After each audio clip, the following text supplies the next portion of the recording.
Hi, my name is Alistair Coleman. I'm a composer and a member of the Strathmore team. John, thank you so much for joining us and for taking so much time out of your schedule to meet with us and to talk to us about your show coming up at Strathmore. And maybe we could just start by just briefly introducing yourself to our audience.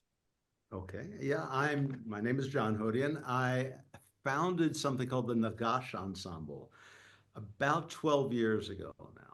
So I'm Armenian, but I was born in America. It's a long story that I probably shouldn't go into. I always loved the culture growing up. I mean, I love the food, love the music, love everything, but I never was, it wasn't that big a presence in my life. Also, when I grew up, when I was young, Armenia was still part of the Soviet Union, which is, I'm really dating myself here, but it was a Soviet republic. So I never really thought about going there. But a lot of things happened. I used to score a lot of films and television. So somebody, an Armenian, very prominent Armenian man, saw my name showing up on all these things. He wanted to meet me. I was living in New York at the time, and he was very charismatic and told me about the work that he was doing in Armenia. And he had built this art institute here. And long story short, he talked me into coming here.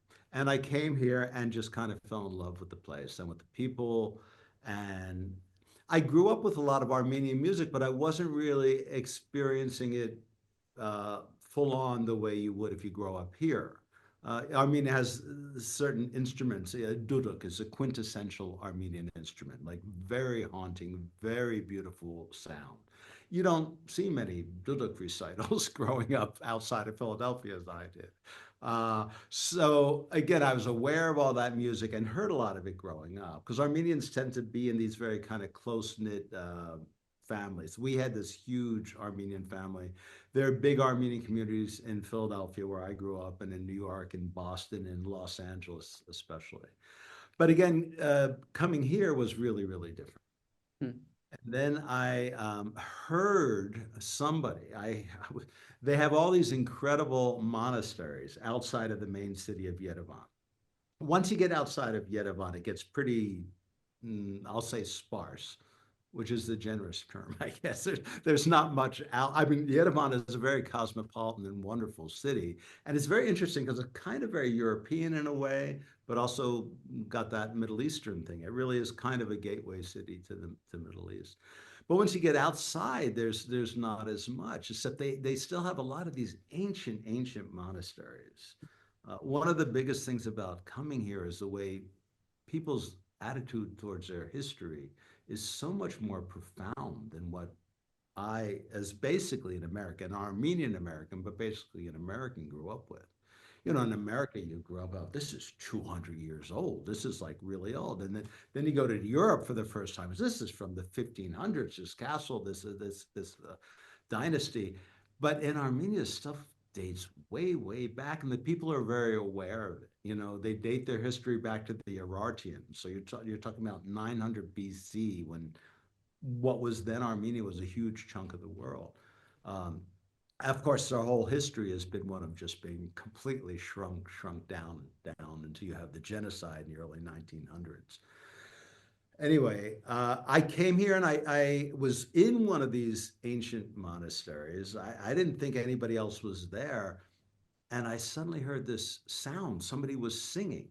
And it was just the most beautiful voice I had ever heard. The way it resonated in this room was just so incredible. It turns out it was a woman who would go there to practice singing because she loved the acoustics there. And it turned out she's known as one of Armenia's most beautiful voices, but I didn't know her really. So I that day I said, "This your voice is just amazing. I'm going to write you. I'm going to write a piece for you, and we're going to do this, and we're going to tour all over the world." Where I got a little excited. I think she probably thought I was crazy, but 3 years later, I developed this music, and basically we started doing just that. And we've been touring now for the past 10 years as the Naghash Ensemble. Again, the inspiration was hearing her voice, but then I put the rest of the ensemble around that. Mm. And she is still the lead soprano of the ensemble. Wow. Well, tell me a little bit more about the ensemble. So, because I think what is so remarkable about the sound of what you've created is again this kind of blending of your I get your upbringing in kind of Western training, Western classical training, but kind of combining that with your Armenian roots. And so tell me a little bit about, first of all, how you comprise of this ensemble, like what kind of uh, what initiated the kind of the selection of instrumentalists or instruments themselves, and then talk Yeah. about like how you combine these two worlds with this kind of canvas of this ensemble. Yeah. Well, I told you a little bit about hearing Hosmick's voice for the first time. And then because I'm a counterpoint freak and grew up on a steady diet of Bach, which I still, every morning, I'm working my way through all the keyboard work. So that's kind of my, after an exercise routine, I do that for at least 20 minutes a day just to Wow. stay grounded in that. So I'm always, I guess some composers tend to think more contrapuntally than harmonically, and I'm a pretty contrapuntally oriented guy. So that precipitated, needed more voices just to work out the counterpoint. So we have these three voices, and what's wonderful about them is they're very different. I mean, Hosmic is more of a traditional kind of Armenian folk and spiritual music singer. Grew up on a steady diet of church music. Armenia, like a lot of cultures, has, well, it has their popular music, of course, but it has their traditional folk music. And it has a really rich tradition of sacred music that's just wonderful. And so she really grew up with that and is really one of the exquisite voices in that world. But she's also been to a conservatory, so her musical skills are quite good. Then I have another singer who's more known as the kind of the best for new music. All the young composers want her to sing their stuff because her musical skills are just great. She can read, she's pitches great. She's just a wonderful interpreter of new music. Do you know? There's not many well-known living Armenian composers, but do you know of Tigran Mansourian? Have you Oh ever yeah, heard I've, that? I've heard that name, yeah, before. Yeah, and so he's Manfred Eicher from ECM Records has become very Uh, enamored with him. So there have been a lot of recordings, and he gets played a lot more in Europe. Berlin Philharmonic did his Requiem recently, and anyway, so she's the biggest interpreter of his works. And then my alto, who sings very, very low. Basically, I guess what I'm trying to say, there's these three very distinctive solo voices, and yet when they come together, it's another sound entirely. mm, And then, it's funny, I've written for the same ensemble now for the past 12 years. I've done almost nothing outside of this ensemble. The ensemble consists of these three singers and then an oud, which is a very kind of a cross between a guitar and a violin. I mean, it's as hard to play as a violin. There's no frets, tiny fretboard, very, very difficult instrument. So an oud, a dol, which is a hand percussion. He plays a variety of hand percussion instruments, and a duduk, which we talked a little bit about before, which is the quintessential Armenian instrument. It's the most haunting, beautiful sound, very sorrowful sound. They've been using it in a lot of films now. Ever since I think Peter Gabriel first used it in The Last Temptation of Christ, the Martin Scorsese movie. And just recently I saw, what was it, Dune 2, and it was like all over that. I mean, a lot of duduk, a lot of duduk. yeah. Yeah. Well, that's It's a very, very beautiful sound.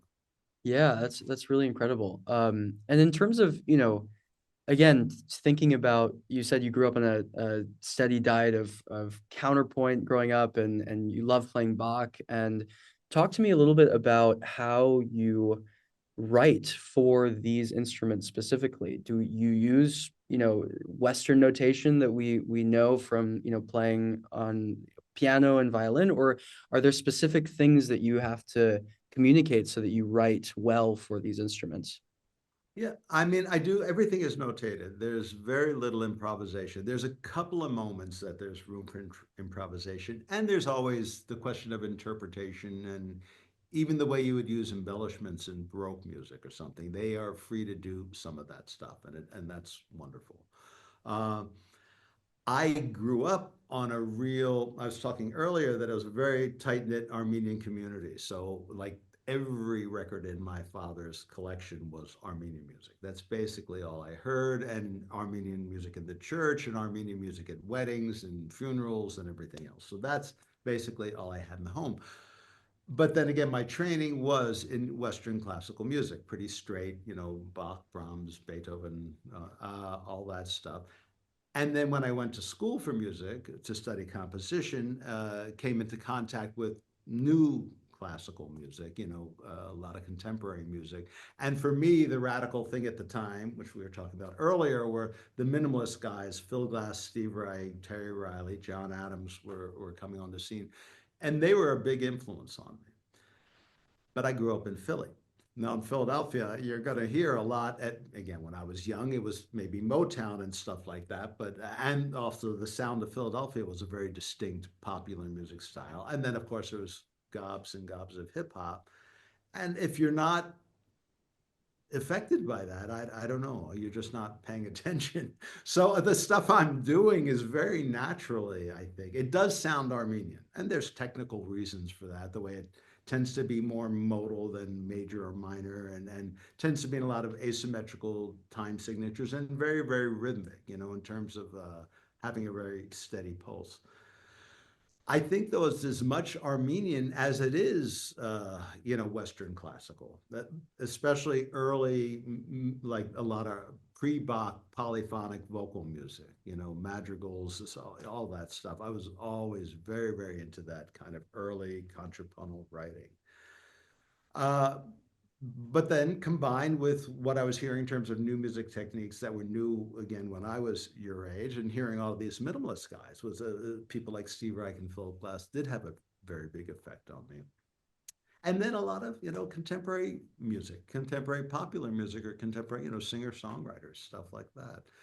So to me, the influences are really clear. Once you break them down like that, it's, oh yeah, I hear the Armenian thing. Oh, I hear the minimalist thing. Oh yeah, there's a lot of polyphonic vocal music from a long time ago. It's pretty, there's nothing new under the sun. I don't believe that there is anything new under the sun. I mean, once we had the 60s and people were lighting pianos on fire and sitting in silence and doing whatever they were doing in terms of trying to create an avant-garde, to be avant-garde in this day and age is a little silly. So all you can do is do what you want to do. So what I do is I we can talk about the texts and where they come from, but I have these texts that I've been setting, this one collection of texts, and I just deal with the words, and I develop a understanding and relationship to the words, and then you just do the most obvious thing. I always think a composer should do the most obvious thing. And if they're a good composer, it'll be good. And if they're not, it won't. Well, But to me, it's oh, go just the ahead. most thing. Yeah, no, well, I would love to talk more about that. So how did you first discover these texts? And talk to me a little bit about, how you're creating these performances out of these texts, and kind of trying to create again like an arc to a performance through these narratives. Tell me a little bit more about that. Well, there's like at least three or four questions there, That's but true. Good I'll point. try to Very get good. to them all. That's right. Well, first Uh, tell me about the well, text. well, I knew I wanted to write for this singer, this Hosmik Bagdasaryan's voice. I just thought it was the most beautiful voice I had ever heard, because it's not like an operatic voice. That's great. That tradition of singing is wonderful. It isn't what I wanted to do. That high register, lots of vibrato, that sort of stuff. At the same time, it's not a folky voice. Armenian folk singing might be a little more crude or coarse or whatever. It has this haunting dark quality that I just fell in love with. So I knew I wanted to write for her voice. And if you're going to write for voice, you have to have text, obviously. So that created a problem, because I spent a long time looking for just the right text, and I couldn't find what I wanted. I really took about 3 or 4 years. And at the time, I was living in Berlin and going back and forth between Berlin and here, Yerevan, and New York, which is my other home. And so I was reading everything, a lot of contemporary Armenian poets and everything. And then finally I found there's this huge three books that are each about this, literally this big, called The Heritage of Armenian Literature. And it's like a little bit of every writer that ever existed. And in the middle of the middle volume was this one stanza of this poet, Murgadish Nagash, that I had never heard of. Most people have not heard of him, including most, literary Armenian scholars. He's not known at all. Uh, but I found this text beautiful. I found it was amazing. Turns out he was a priest and a poet. He was in the medieval times, in 1360 to about 1440 or so. And he had a huge following outside of Diyarbakir, which is now part of Turkey. So it was ruled by the Ottomans, but he was Armenian. Armenians are Christians. At the same time, there are a lot of Jews there, there were Arabs there. It was kind of a wonderful mix of people all living together relatively okay, but it was still Ottoman control. And so, as a priest, he and a very popular priest, he built a church which had a steeple that was higher than any of the local mosques.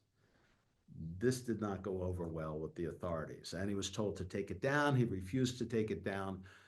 This went back and forth a little bit, but eventually he was forced to leave. To He lived the rest of his life in exile. He never saw his friends or followers again. And it's not like it is now. You don't just go on orbits and book a flight somewhere. I mean, he was literally forced out under very, harsh circumstances.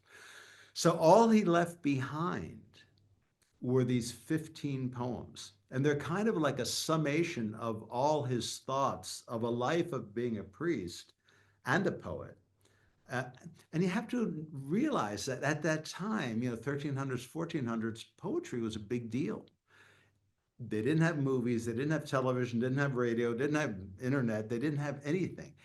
Poetry was kind of it. They didn't even have printed books. There was not much paper. There was not.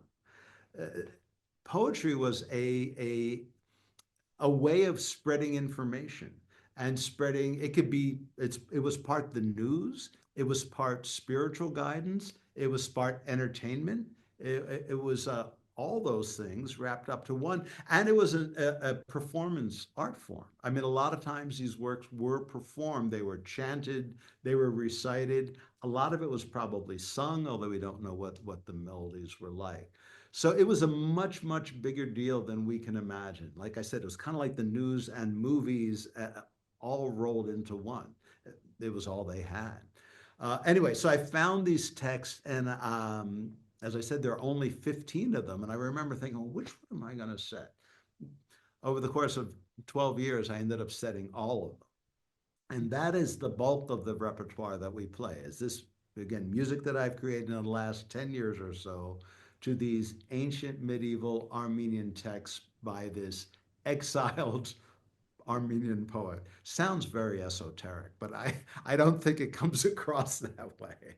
Well, Uh, how long did it take you to set all of them? Long, because I'm very slow.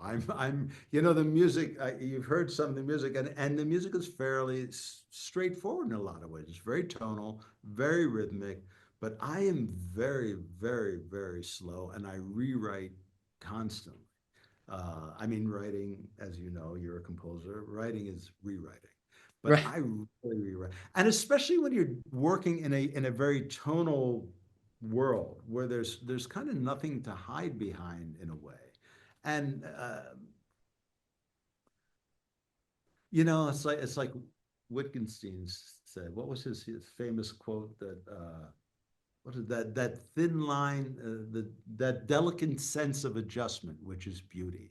You'll have something, and it's like this isn't right, but there's something about it, and I know that's it. And then you just make this one shift. It might be a harmonic thing or just a one note, and you suddenly go from a lightning bug to lightning, like Mark Twain used to say. Like the difference is vast just by doing this one thing. So it's a long, long, long process. And then I bring it into the ensemble and we read it and we work on it and I keep changing it and change much to their chagrin. I'm still giving there's one new piece that we're doing, which I kind of did at the behest of one of the places we're playing in Toronto, the Aga Khan Museum. Uh, and so we're bringing a new piece out, and it's even. And last night we did our first concert of this tour, which is in Yerevan. We're starting in Yerevan, and then we fly to America tomorrow. Uh, yeah, I was giving them new parts yesterday. They were not happy. I know the feeling a little bit on being that the tinkering composer, right? It's the idea of you're just constantly just trying to make something better, I guess, or make something more communicative, right? As they like to say, the only good composer is a dead composer. True. So yeah, tell me a little bit about that collaboration between you and the performers. You mentioned that, you bring something in, you might want to change things after hearing something, but how much are they involved in your creative process? Well, to be honest, they're not really involved in the creative process. It is indeed a dictatorship. I like to think it's a benevolent dictatorship, but it is my ensemble and they are playing my music and I do bring it in, completely notated. However, what they bring to it is really, really remarkable. And the fact that I've been writing for basically the same people. There's been a couple of personnel changes because one person moved from here to Los Angeles, unfortunately, and one other person I had to change. But other than that, it's been the same people for 12 years now. And I know their strengths and to a certain extent their weaknesses. And I think I've gotten better at writing, specifically for them. And like I was saying, it's a ensemble. I never get sick of writing for it. I mean, you have these three beautiful voices, and I get to work out all my counterpoint stuff. And I will say, my percussionist, my dole player, I write everything out for everybody, including him, and he looks at it and goes, "Okay," and then he just and then he just plays what he's going to play, which is of course because the music is as close to folk music as it is to. And when I say folk music, I mean like a kind of world or Armenian folk music as it is to a new classical music where everything is notated and very precise. The music really is right down the middle in between those two worlds. Um, so he and again, even my oud player, duduk player, dole player, these guys, even though they're playing indigenous Armenian instruments, they were all trained at a conservatory, so they can sight read this stuff. Um, so he takes that in, but he has the most room to improvise, and what he brings to it is remarkable. He's a rhythmic genius, and he's a real virtuoso. Uh, I'm really lucky that I have kind of the best players of this generation on duduk, on oud. These are very tricky instruments, and yeah, I'm not even sure what your question is. I hope Oh, I'm this getting is great. No, this is fantastic. No, it's really incredible to ask you about just again like the idea of I've listened to a lot of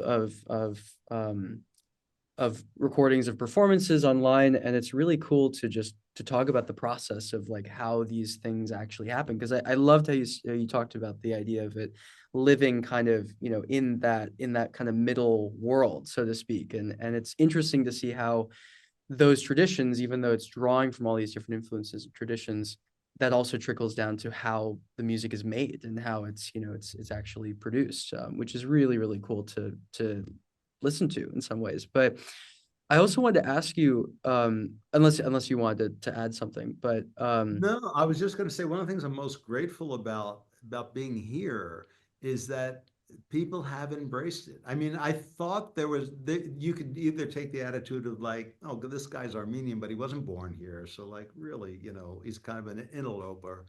But they haven't. They've really embraced it, and they do accept it as Armenian music, but it is a very different, kind of new thing.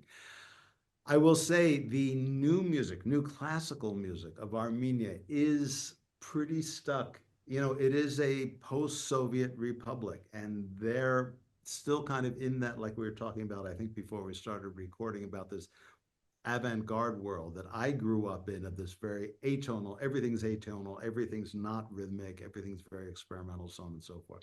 They still have a little bit more of that. So they didn't go through this period of the 70s and the 80s where, the minimalist guys come along, Phil Glass, Steve Reich, those people, and then the generation after that, the Bang on a Can crowd, David Lang and his crew, where everything just breaks open. The music is influenced by rock as it is by this, as it is by that, and you're kind of free to do anything.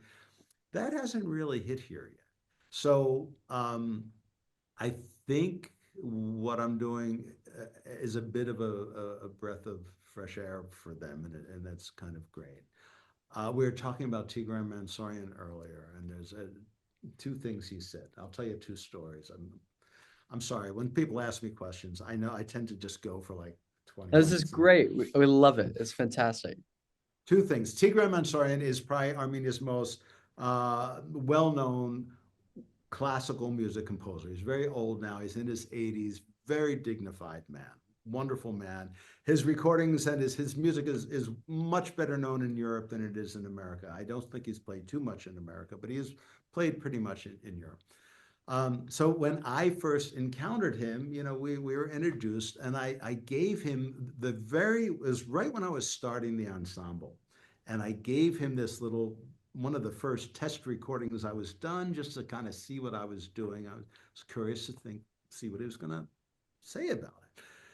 So I gave it to him, and the next day I got a call from his assistant, who was very kind of Soviet style, very, Mr. Mansourian, we'll see you tomorrow at 3 o'clock at the Parisian Cafe. Like, oh, all right, I guess I better be there. I mean, again, because he's a very, very, he used to run the conservatory here. He's a very dignified guy. So I go there thinking, I don't know, I didn't know what he was going to say. My mind starts going to, like, who the hell you think you are? You come here, you take all our good musicians. This isn't Armenian. This is nonsense. So I go there, and he barely speaks English, but he said, he took out the recording and he said, "This is the sound of ancient Armenia reinvented for the future." And it was so beautiful. I mean, it's so meaningful, because it gave me kind of a street cred here in Armenia. Like, all right, if he thinks it's Armenian sounding, then it's Armenian sounding. And actually, soon after that, we did one of our first concerts here. And this old woman came up to me. I mean, the women who come from the village, village life is hard. I mean, this woman maybe had like 2 teeth and did it. But anyway, she took my hands and she said, "It's so great you're keeping all the old Armenian folk songs alive." And it's like, there's not an Armenian folk song in it. There really isn't. I didn't say that. I said, no problem. I'm happy to do it. But if it sounded Armenian to those two, then it does sound. But like you said, it's as influenced by other things as anything. And that reflects like where we perform. Almost all of our touring is in Europe. And literally half of it is at classical music venues doing a classical music series that want to do something outside the box. That's half of the people who program us. And the other half are, the world music presenters, where, music from India, music from Cambodia, and where the Armenian thing. So it's really kind of down the middle, half and half of the types of venues we play. Mm. That's really interesting. And maybe this is a good segue to asking you, you mentioned that your last tour in the States was what, six years ago, you said, I think. In 2023, 2 years ago. Oh, 2 years ago. Well, Yeah. Tell me a little bit about, coming back to the States, where you grew up, like, what is bringing your ensemble to your, to again, your some of your musical roots? Like, what does that mean to you? Well, it's great, especially this tour. We're going to be playing in Philadelphia. I grew up outside of Philadelphia, so like my old composition teacher is going to be there. I mean, you might know him. Do you know Jan Kraswicki? He teaches at Temple now. I know the name. Yeah, of course. Yeah. Actually, wonderful, wonderful guy. I mean, he was my really one of my mentors. So I'm really thrilled. He's coming. And we're going to Boston. My father was born in Boston. My grandmother, who was an Armenian genocide survivor, spent her final years in Boston. And we're coming to DC, which has a great Armenian community. So it's fantastic to be bringing this music to, I'm still as, even though I've lived here now for 20 years, I'm still very American in a lot of things. So it's great to be able to bring this ensemble, this music to America. And so for the performance at Strathmore on Friday, March 21st, can you give us just an inside look at what an audience member might be listening to or what they should expect, or just give us a little preview about what you guys are bringing to Strathmore? Well, it's, was it Brian Eno or somebody who said talking about music is like dancing about architecture. It's very hard to talk about what they're going to hear, but it is, like I was just saying, it is a mix of all these kind of influences, and like we were talking about in terms of being something new, being something experimental or new or whatever. I This music is not necessarily experimental sounding. It is not a very I can't make any claims for it being innovative. I didn't develop some new compositional style or technique or anything. I just do what I want to do musically. I do think that I probably have the market cornered on Armenian, new classical, medieval, American minimalist guys inspired by hip hop. I think I'm probably your guy for that. So I think it has a distinct sound, but it really kind of combines all those influences. Uh, yeah, so I can't make any claims for it as being like groundbreaking. I don't know that there is any ground to be broken in a lot of ways. That might sound ridiculous, but other than new delivery systems as to how we're going to hear the music or take in the music from immersive environments or whatever is down the road, you know, we are I believe we are oriented towards tonal music. There's reasons for that. They exist in nature, and we're symmetrical beings, with two eyes and two arms and a heartbeat that goes regularly. I like rhythmic music with a pulse. Even in the world of classical music, I was always drawn to the guys who had great motors. Like certain guys like Stravinsky always had his motor going. Bach Totally. always had him going. You know where the pulse is, even in the slow movements. Pulse is very clear. Maybe not so much with Wagner or something. I'm not saying he's any lesser a composer. I was always drawn to the guys with good motors, the guys who had a very rhythmic sensibility. Um, Do you so yeah, oh, go ahead, please. no, I'm done.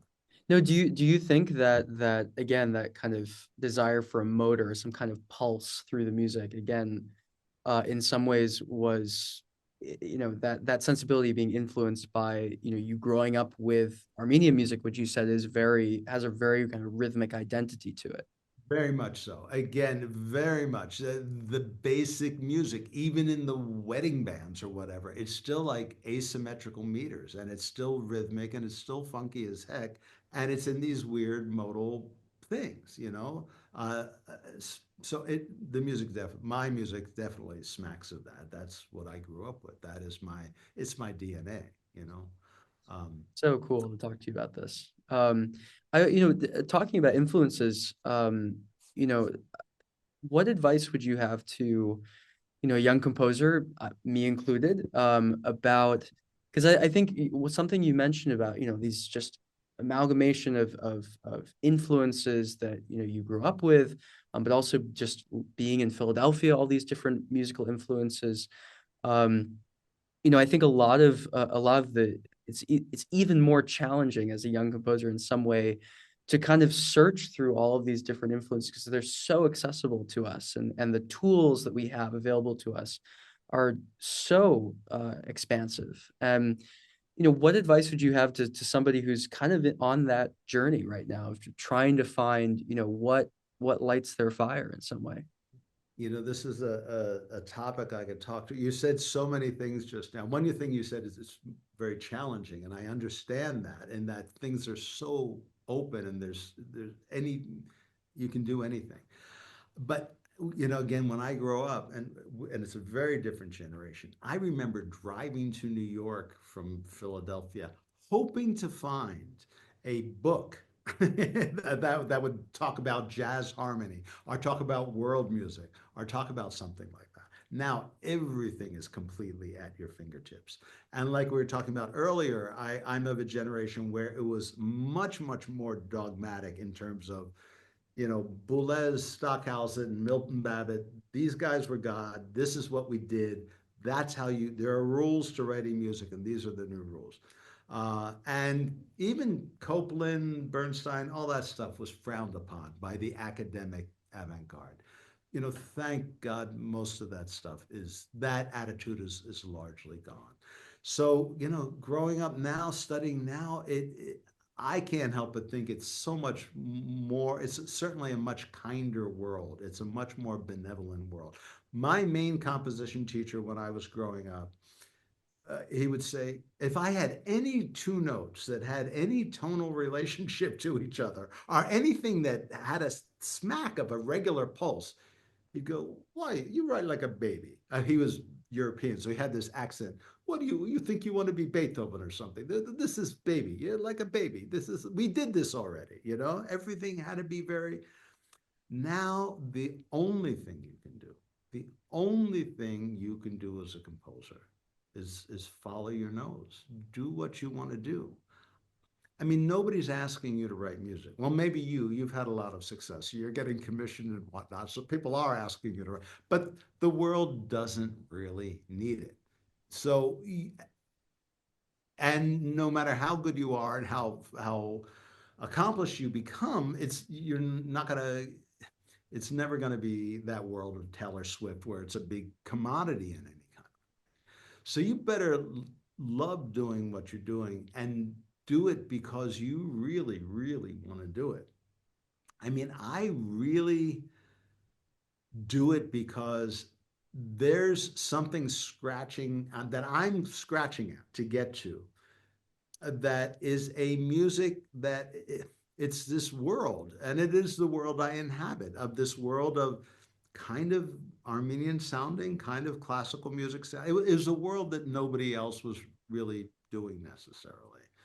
Um, but if you're a young composer, the obvious things that hold true. It's not an easy road to go. I mean, I think it's a little easier now than when I was growing up. There are more roads open, more commissions available.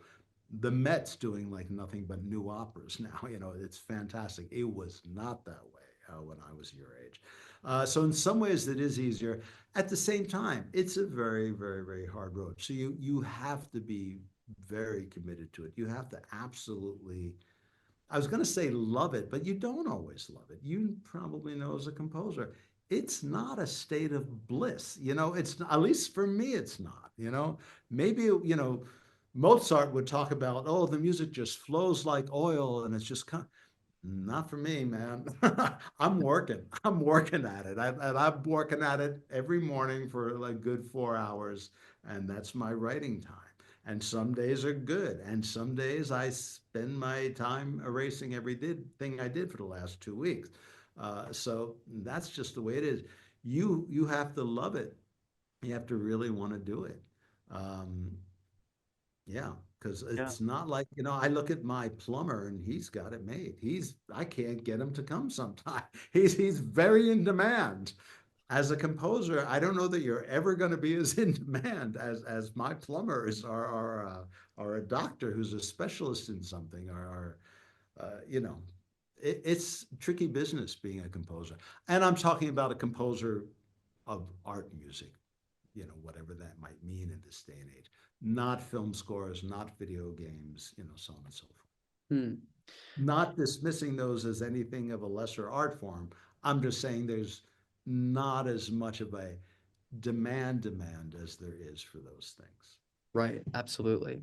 No, John, this is fantastic. Really incredible to be able to talk to you about all of this stuff. And again, it just touches on so many things that I think about. You know, even I come from a very different musical background, but again, there's so many parallels to the challenges and just the just trying to figure out what you want to say. I think that it's a very ephemeral thing. Like it just kind of you have to work at it and you think about it a lot, but it's really interesting to just to be able to talk to you about your own journey and how in so many different ways it just relates to things I'm thinking about all the time. Uh, Oh, thanks. yeah. Lucked out with the Armenian thing. I think Armenians. I think it's very cool. And when I was young, I didn't think it was cool at all. I just thought they were just weird. But they, we were talking about that very deep sense of history they have, and again, their musical culture is just so rich, and it's so different, from Western classical or Western popular music or anything. And I don't know if I'd have that same relationship to my Armenian identity if I was of, whatever, German ancestry. Not to put down German folk music, but it's basically polka. It's of that kind of rhythmic thing. I don't know that I would think it. I don't know that I'd be as captivated by early German folk music as I are, even French or whatever it would be, as this Armenian folk music, which has this very, very distinct identity and that I just love. Mm, wow. Yeah, no, it's really, really cool. So but before we sign off, because I don't want to take up your whole hour here, but I just Mhm. wonder if we could just do two quick things. One is we talked about the poetry, which is really the story behind it is very, very stunning, and also the way that you discovered it is really amazing. But could you just tell me a little bit about Songs of Exile, the structure, how you again took those texts and created a full performance out of these this poetry? Yeah. Well, again, I discovered these poems by this writer, Mogadish Nagash. That's why we're called the Naghash Ensemble, because the words are all his. He was writing in the 1300s, medieval times. Um, and the all he left behind were these 15 poems, as I said, and about a third of them deal with this concept of living life in exile. And it's very, very beautiful stuff. It's funny. Again, this is in the 1300s, so it was a time, it was a time of plague, it was a time of war, it was a time of people being forced to live in different places. And if you listen to what I just said, you realize it's not that different from the way it is now. It's just kind of crazy how, who would have ever thought we'd be living in a time of plague? And we were just 4 or 5 years ago. And who would ever thought we'd be living in a time of like old school wars? And yet they're breaking out all around us. Armenia has been in the middle of, or was in the middle of one. We have a one particular neighbor who has certain claims on territory of ours, and we were in a very nasty land war with Azerbaijan just 4 or 5 years ago. Um, so he writes very meaningfully about living in exile and living with the things of man. But he talks about when he talks about exile and going home, he's not necessarily talking about going home to where he grew up or where he lived. He's talking about his final. You know, it, Armenians are most are very devout Christians, and for Nagash, when he talks about going home, he's talking about going to heaven, basically. So it's a lot. Another third of the poems, again, some of them are about living life in exile. A lot of them are about how to live in this world so that you can get to your final resting place, so you get to the proper home. And whether you believe or not, whether you're a believer or not, it's still just wonderful stuff. It's still just, many of them are about, oh, don't be fooled by the things of this world. Don't fall into this pattern of greed. Don't, all these things are ephemeral. They won't do you any good. You won't need them where you're really going. So a lot of that stuff's just really, really profound. And it's a great, great antidote to a lot of the things that trouble us now, I think. So those words are as valid then as they are now. And yet it's also great poetry. It all rhymes. It's very rhythmic. It's interesting. It's all written in Armenian. So the words are in Armenian. At our performances, we will read, somebody will read a few lines from each poem before we perform it. Don't worry, it's not going to be like a poetry recital. It's just a few lines to get an idea of what the music's about, what it's saying, and then we perform that piece. Because I think it's important for the people to know the text. At the same time, I don't like the text to be printed in a program because then people have their heads kind of buried in a program all the time. Interestingly, the texts are in Armenian, but they're in an earlier form of Armenian. It's something called Middle Armenian. There's three different types of Armenian. Something called Grapar, which is an ancient Armenian. Then there's Middle Armenian, which is kind of like almost like a Shakespearean English, kind of like the way they would talk in the 1400s, 1500s. So some of it's a little perplexing, even to contemporary modern Armenian speakers. But because of that, the language is so different. It has, and because there's a very clear rhyme structure, I mean, very cogent, uh, you know, uh, rhythmic structures for each poem. It was just kind of delightful to work with. And because I'm not a native Armenian speaker, in fact, my Armenian is not all that great. It gives me, maybe I take certain liberties that I wouldn't be inclined to take if I really spoke the language as well as I should. Although, as you know, I don't know how much I've heard some of your music, but I don't know how much vocal music have you done much vocal music?